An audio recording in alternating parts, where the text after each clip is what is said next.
تو جو بھی اس وقت دنیا میں بالاتر تہذیب ہے اور ہمارا جو درمیانی دائرہ ہے، ہمارے ملک کا جو درمیانی دائرہ ہے، جو اصل ہمارے یوں سمجھے کہ رجحانات اور خیالات ہیں ہماری قوم کے، وہ بھی اسی تہذیب کے زیر اثر ہے۔ اس کا ایک جز ہم نے سمجھ لیا علامہ اقبال کے نظر میں، جو اس کا اساسی بنیادی ریڑھ کی ہڈی والا جز ہے، انر کور ہے، وہ اسلامی اور قرآنی ہے۔ اب آتے ہیں دوسرے جز کی طرف۔ تہذیب حاضر کا دوسرا جز اس کے کچھ خارجی مظاہر ہیں۔ خارجی مظاہر یعنی یہ تو داخلی ہے نا، ریڑھ کی ہڈی نظر نہیں آتی، وہ اندر ہے۔ اب جو اس کے اعضاء و جوارح نظر آتے ہیں، ہاتھ پاؤں، جنہیں خطبات میں تو حضرت علامہ نے صرف ایک لفظ ڈیزلنگ ایکسٹیریئر سے تعبیر فرمایا ہے، لیکن اشعار اقبال کے تتبع سے معلوم ہوتا ہے کہ ان مظاہر خارجی کے بھی دو رخ ہیں۔ اب یہ بہت باریک سا نقطہ ہے، اسے سمجھیے۔ وہ انر کور تو قرآنی ہے، جو اس کا نظر آنے والا حصہ ہے، جو اس کے بڑا جو طوفانی ظاہر ہے، جو ظاہر آنے والی چیز ہے، اس کے دو حصے ہیں، اس کے دو پہلو ہیں، اس کی بھی دو تہ، اس ظاہر کے بھی ایک بالکل فرنٹ ہے، ایک اس کے پیچھے کار فرما حقیقت ہے، جنہیں کہیں تو حضرت علامہ چہرہ روشن اندرون چنگیز سے تاریک تر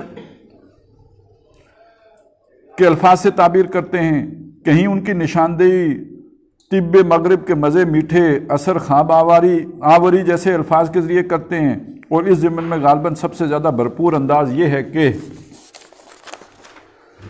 نظر کو خیرہ کرتی ہے چمک تہذیب حاضر کی، یہ صنائی مگر جھوٹے نگوں کی ریزہ کاری ہے۔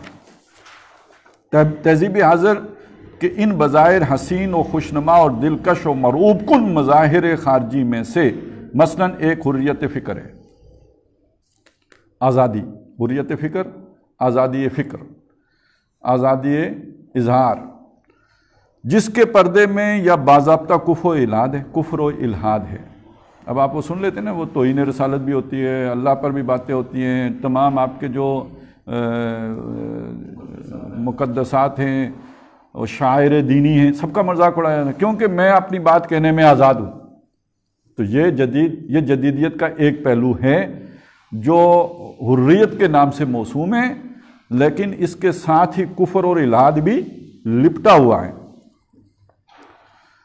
جس کے پردے میں یا باضابطہ کفر و الحاد ہے یا لا ادریت و ارتیابیت ہے۔ یہ ایک اور مصیبت ہے، یعنی آدمی جب آزاد ہو کے بہت سوچے گا، حریت، آزادی، بالکل ہی آزاد ہو کے سوچیں تو کہاں پہنچیں گے؟ ایک واقعی عقل مند آدمی جس پہ عقل کا بھوت چڑھ گا، وہ پاگل، اس کا تو نہیں پتہ وہ کہاں پہنچے گا، وہ ہو سکتا ہے کہ کہیں پہنچ ہی جائے، لیکن جو ایک معقول آدمی ہے، واقعی معقول آدمی، وہ جس جگہ تک پہنچے گا وہ آخری بات یہ ہوگی کہ مجھے کچھ پتہ نہیں ہے۔ اس کو کہتے ہیں لا ادریت، میں نہیں جانتا بھائی جی۔ اور دوسری ہوتی ہے ارتیابیت، شک، یہ ریب سے بنا ہے، اسکیپٹسزم۔ اس کا مطلب یہ ہوتا ہے کہ آدمی جو کہیں بھی کسی بھی بات کے حوالے سے اس کے اندر جو ہے نا وہ یقین کی کیفیت نہیں پیدا ہوگی، وہ نسبیت پھر اس کا لازمی انڈا بچہ ہے نا۔ پہلا مطلب یہ ہوتا ہے کہ اس کے اندر ارتیابیت ہوتی ہے۔ یہ ارتیابیت وہ شے ہے جو آپ کو کوئی کام نہیں کرنے دیتی، عمل تو نہیں پیدا کر سکتی، اسی لیے قرآن شروع اس سے ہوتا ہے لا ریب فیہ۔ اب ایک شے قرآن سے ثابت ہو گئی ہو، اقامت دین فرض کریں قرآن سے ثابت ہو، اس کے بعد بھی کسی کو یہ شک ہو اس کے بغیر بھی نجات ہے، تو یہ ارتیابیت ہی کا ایک مظہر ہے، اور یہ گلوبل ہے۔ آج کا کوئی بھی انٹلیکچوئل بندہ، اس کے اندر کمٹمنٹ لیول یا جسے کہتے ہیں کنوکشن کسی بھی شے کے بارے میں نہیں ہوگی، اس کے اندر ارتیابیت ہی ہوگی۔ ہاں یہ میرا خیال ہے، ہو سکتا ہے کہ آپ کا خیال ٹھیک ہو، تو اس لیے کہ نری عقل آپ کے اندر کبھی یقین نہیں پیدا کر سکتی۔ آپ کے اندر یقین کی کیفیت جو ہے نا الہامی کتابی پیدا کرتی ہے، جس کے برحق ہونے کا آپ کو یقین ہو، تو جو شے وہاں سے معلوم ہو جائے، اس کے بعد جو شیطان مرضی آ کے اس کے بارے میں طرح طرح کے دلائل دینا، اس پہ ٹھکے رہنا، مطمئن رہنا ہی اصل اسلام ہے۔ ان الذین قالوا ربنا اللہ ثم استقاموا۔ اور ان دونوں کا حاصل ہے یا عریاں لا مذہبیت، یا کم از کم محدود مذہبیت کے پردے میں لپٹی ہوئی لا دینیت۔ یہ اریاں لا مذہبیت کو تو آپ سمجھ لینا، جنہیں ہم لبرل کہتے ہیں، اور جو ہر شے کو جو ہے نا تیا پانچا کر کے رکھتے تھے. لیکن جو اصل خطرناک شے ہے، جو دجل ہے اصل، جس کو نہیں سمجھ سکتے لوگ، وہ ہیں محدود مذہبیت کے پردے میں لپٹی ہوئی لادینیت. یہ جملہ سمجھ میں آیا؟ نہیں آیا ہوگا، سوال ہی نہیں پیدا ہوتا ہے. یہ جسے ہم کہتے ہیں نا مذہبی مزاج، آپ نمازیں پڑھتے ہیں، نفل پڑھتے ہیں، آپ تسبیح ہاتھ میں رکھتے ہیں، آپ داڑھی لمبی رکھتے ہیں، آپ پانچے اونچے رکھتے ہیں، یہ محدود مذہبیت ہے. اس کے اندر چھپی ہوئی لادینیت کا مطلب کیا ہے؟ آپ ہیں مذہبی، لیکن آپ ایک فرعون کی حکمرانی کے اندر بھی اتنے ہی مذہبی ہیں. آپ کو فرعون سے کوئی چھیڑ چھاڑ نہیں ہے، کوئی غرض نہیں ہے. یہ لادینیت ہے کہ دین فرعون کا ہے، آپ اپنا مذہب لے کے فرعون کے دین کے اندر ایگزسٹ کر رہے ہیں.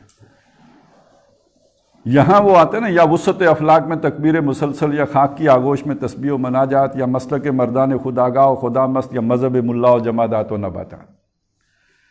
یہ جمادات و نباتات کی حد تک محدود ہو گئے نا، تسبیح میں لگ گئے. تسبیح تو ہر شے کر رہی ہے، تم بھی تسبیح کر رہے تو پھر اپنے مقام سے تو گر گئے نا.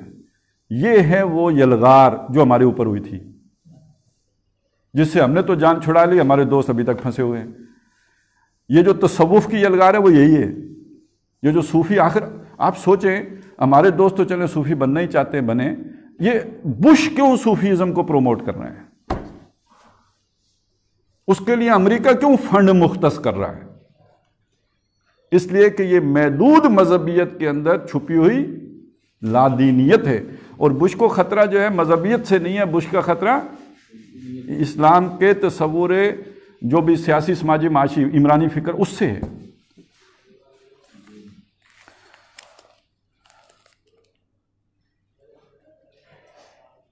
وہ فکر اگر خام تو آزادی افکار، انسان کو ہوا بنانے کا طریقہ. یہ تو اس کا ایک پہلو ہو گیا نا. ابھی حریت ہی کو لے رہے ہیں ہم. حریت کا ایک پہلو یہ ہے جس سے کفر برآمد ہوتا ہے، اور بعض مسلمان بھی ارتیابیت کا شکار ہوتے ہیں. دوسرے حریت عمل ہے. یہ تو فکر کی سطح کی بات تھی، عقیدے کی سطح کی، ایمان کی سطح کی کہہ لیں چلے زیادہ سے زیادہ.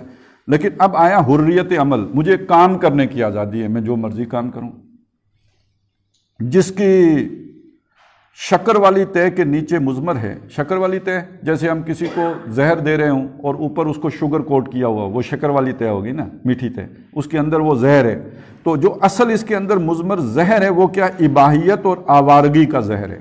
اباحیت یعنی ہر شے مباح ہے، وہی لبرل، کوئی کسی شے پر کوئی پابندی نہیں ہے، سب جو ہے وہ مباح ہے. اور آوارگی آزادی. آزادی کا وہ تصور، مادر پدر آزادی، ہر روایت سے آزادی، ہر اصول سے آزادی، جس نے اخلاق و کردار اور شرافت و انسانیت کا دیوالیہ نکال دیا. یہ جتنی بے حیائی اور یہ جو سارا کچھ ہوتا ہے، میرا جسم میری مرضی، یہ سب اصل میں اس کے وہ ہیں انڈے بچے ہیں. تیسرے نمبر پر ہے حریت نسواں اور نظریہ مساوات مرد و زن. یہ بھی اس حریت کا ایک نتیجہ نکلا ہے کہ عورتوں کو بھی آزادی ملے، انہیں گھروں میں قید کیوں رکھا ہوا ہے، اور مرد اور عورت بالکل برابر ہیں. جس نے مرد کو نامرد اور زن کو نازن بنا کر رکھ دیا ہے. اچھا، یہ جملہ بھی کوئی صرف طنزیہ جملہ نہیں ہے، یہ ایک حقیقت ہے.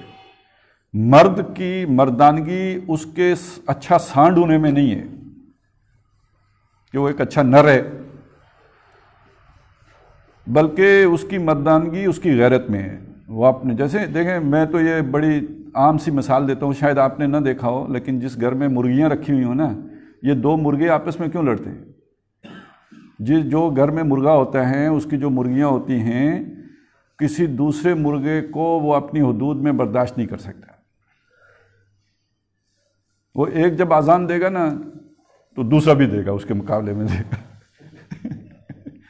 یہ فطرت میں ہے. یہ نر و مادہ کا جوڑے جہاں پہ بھی ہوں گے وہاں پہ آپ کو یہ چیز نظر آئے گی. تو جب مرد کی مردانگی یعنی اس کی غیرت رخصت ہو جائے تو وہ نامرد ہے. پھر نامردی کا وہ حکیموں والا معنی نہ لیں، وہ تو پھر نامردی دور ہو جاتی ہے، لیکن یہ والی نامردی نہیں دور ہو سکتی. اور دوسرا ہے نظریہ، اچھا عورت کو نازن کیوں کر دیا؟ عورت کی خوبی، اس کی جو اصل جو فنکشن ہے وہ تو افزائش نسل، کھیتی ہے نا، نساؤکم حرث لکم۔ جب عورتیں بچے ہی پیدا کرنے سے انکاری ہو جائیں تو وہ عورتیں تھوڑی ہیں، یہ تو اب جنسی کھلونے ہیں، یہ نر اور مادہ نہیں ہیں۔ تو جس نے مرد کو نامرد اور زن کو نازن بنا کر رکھ دیا اور دونوں کو تماشائی و ہرجائی بنا کر، ایک یہ کہ اللہ نے ان کے درمیان ایک روحانی الفت رکھی ہے، اور ایک یہ دونوں کو تماشائی بنا کر، یہ الفاظ بہت اہم ہیں۔ یعنی آج عورتیں مردوں پہ فریفتہ ہوں گی ان کے مسلز کی وجہ سے، ان کے جو بھی یعنی باڈی، اور مرد جو ہیں وہ عورتوں کا جو بھی ظاہری حسن ہے، یہی کچھ ہے نا دنیا میں۔ وہ ایک دفعہ احمد میر نے کالم لکھا تھا کہ اب جو ہے نا ہمارے ہاں میڈیا میں گوشت کی دکانیں کھلی ہوئی ہیں، تو سچی بات ہے، یہی حقیقت ہے۔ تو وہ اب تماشائی ہیں، یعنی وہ عورت مرد کا تقدس والا رشتہ نہیں ہے، اس کے اندر غیرت اور اس کے ایک وہ جو بھی ایک دوسرے کی عزت و احترام والا معاملہ ہے وہ نہیں ہے، اب تماشائیوں والا معاملہ ہے، ایک دوسرے کا تماشا دیکھتے ہیں۔ اور ہرجائی بنا کر خاندان کے مقدس ادارے کی چولیں ہلا کر رکھ دی۔ اس کا نتیجہ یہ نکلا کہ ظاہر ہے یہ مرد اور عورت کا بانڈ تھا نا جو خاندان کے ادارے کو مضبوط کرتا تھا، جب یہ تماشائی اور ہرجائی ہوئے تو اب خاندان کے ادارے کی بنیادی ڈھہ گئی۔ اب تو وہ حوانوں والا قصہ، کتے والا معاملہ ہو گیا نا، اب وہ خاندان کے تقدس والا معاملہ تو ختم ہو گیا۔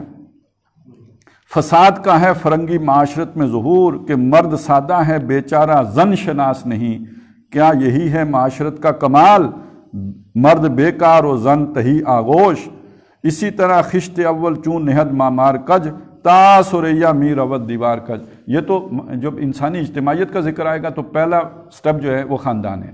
خاندان کے اندر جب خرابی آ جائے گی تو پھر اوپر جو بھی آپ معاشی نظام تعمیر کریں گے یا سیاسی نظام تعمیر کریں گے اس کے اندر بائی ڈیفالٹ جو ہے وہ خرابی آئے گی۔ کہ مصداق اجتماعیات انسانیہ کے ضمن میں تہذیب مغرب نے سیاسی و معاشی مساوات کے حسین عنوانوں سے انسان کو اولاً لادینی جمہوریت یعنی سیکولر ڈیموکریسی کا تحفہ دیا، جو چہرہ روشن اندرون چنگیز سے تاریک تر کا مصداق کامل ہے، اسی لیے کہ اس کے ذریعے حقیقتاً سرمایہ داروں کی بدترین آمریت عوام پر مسلط ہو گئی ہے۔